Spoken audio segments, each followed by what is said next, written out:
Hey, good afternoon, Rambler parents. It is Mr. Mead. I'm coming to you live here from my classroom. Looks like Remind is still not working properly. I've been encouraged not to use that by the tech deck. So I wanted to make a quick video to tell you a little bit about what's going on this week. We had a great week, especially in science class, where we made models of the Big Dipper that showed the relative distance between the Earth and the stars involved using a scale of 1 centimeter equals 10 light years. And of course, light years is a huge distance that astronomers use to measure vast areas of space. Kids had a lot of fun, and everybody got a free marshmallow for participating. I'm hoping that most of the marshmallows did make it home unconsumed. But those were supposed to be stars, and we had fun making it. Kids learned about how to use a scale. They also learned about how the distance from the Earth to that star affects how brightly it shines in the sky. We will be looking at doing a test over our space unit later next week. We started NWEA just today, probably finish that up on Tuesday for science, but our unit is nearing completion and the kids have done a very, very nice job.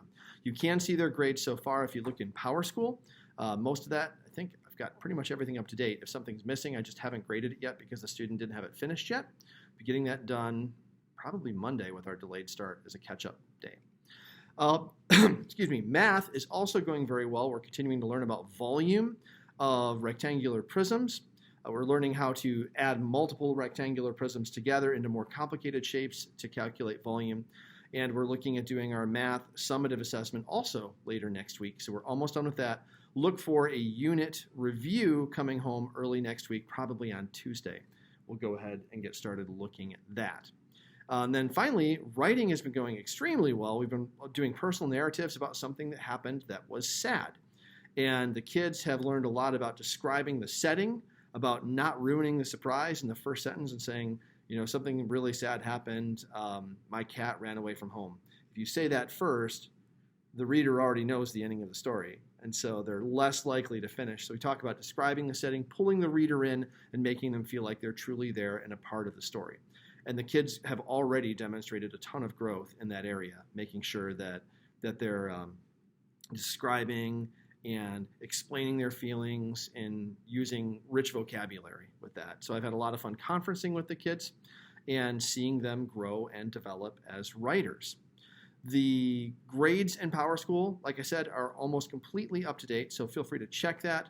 If you are a parent of a student in my homeroom, please also be aware that we do have homework in math almost every day, and the kids might finish that at home. But I have had some kids, I'll be reaching out to you individually if I'm concerned, but I've got about 5 or 6 kids who just have not been consistently turning in homework. So I want to make sure that they are doing that.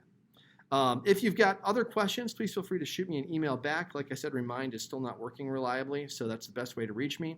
You can stop by, call me at the school, whatever works best for you. But I just wanted to personally thank you. Your sons and daughters have been absolutely wonderful students. We're having an awful lot of fun, and I'll be looking forward to seeing you. In just a few weeks, we'll be doing parent-teacher conferences, so hard to believe. But it's coming up here. We're about halfway through right now, so another 4 or 5 weeks, it'll be time for conferences, and we'll be on to quarter number 2. Thanks so much, Ramblers. I hope you have a great weekend with your family, and we will see you next week.